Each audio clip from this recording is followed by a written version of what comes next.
What's up, guys? I'm Scott Sapia with Roots Academy. I'm Coach Sully Carter.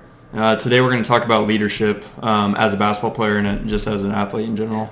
Individual. Yep. So first things first, what qualities do you see in an athlete that makes them a leader? So I always say, there's three types of leaders. There's two, and then you combine them, right? There's physical and there's verbal, and then there's somebody who does everything. And so physical qualities is somebody who leads by example. Body language is huge. Something I'm trying to incorporate on film is pointing out body language, because that goes much further sometimes than even actions will go. If a player's trying to give you a high five and you're just like, bum, coming off the court, that sends messages. Right. And then, there's other physical, like just diving after the ball on, a loose ball on the ground. Leading drills. Yeah, stuff like that. And then there's verbal, where you're communicating with your team all the time. Picking people up. Yeah, a lot of times it's the point guard position, but it doesn't have to be. You see centers that are extremely verbal or, whatever. And so having that constant communication defensively, offensively, when you're not even in the game, that's important. And then you have guys that do both. They're leading by example on the court, and they're communicating positively with their team. And that's probably the true leader is one that does both. That's kind of bridges that be. gap. Yeah. We were just talking a second ago about who we thought, when we think of leader, who do we think of? And you brought up Rajon Rondo. Yeah. So that video that's kind of gone viral, and he's always been one of my favorite point guards just as far as his gameplay. But the video that went viral shows him communicating defensively. He's talking offensively.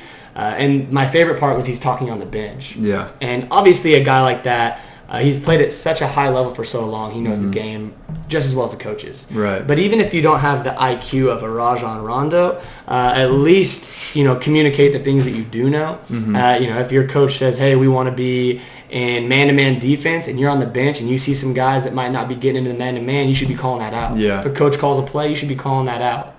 Communicate with your other teammates, not just to tell them what to do, but to get them involved and get them working as a unit. Yeah, one person locally that I thought of when I thought of leader was Desi Hansen from Rainier going on to Portland State for basketball.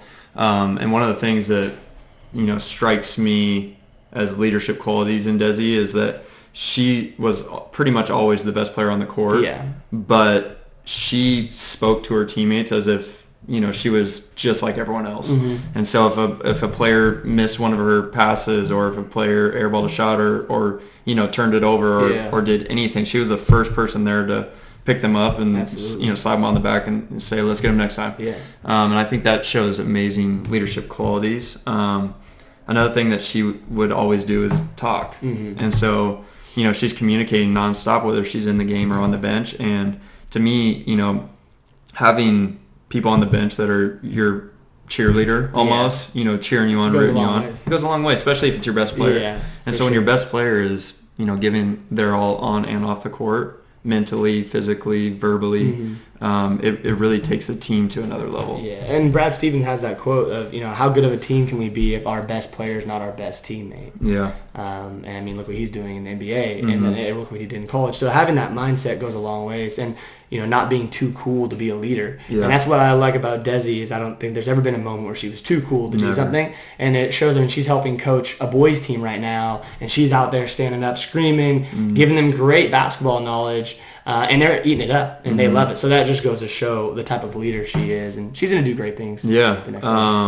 One of the podcasts I listened to, I'm blanking on the name. It's actually like a financial podcast, but they were talking about one of the attributes that, shows leadership in a business is the business leader being able to take blame and not push it onto others, and even sometimes taking the blame even when it's not theirs. And I think that's a big tip to athletes. In life. If you're the best player and if you're the leader of the team, the captain of the team, sometimes it's nice to just take the blame off someone else's shoulders that maybe isn't as good or isn't as awarded. And if you guys lose a close game and maybe someone messed up in the last play, say no, it's on me, it's on it's us as a collective. It's not just on that one person. You don't always have to be holding people accountable and telling people what to do. Like, sometimes you do just got to take the blame and move on. Yeah, take the blame, live another day. And I think that shows good qualities. Also, control what you can control. Yeah. I think good leaders, they don't worry about refs. No. They don't worry about, Absolutely.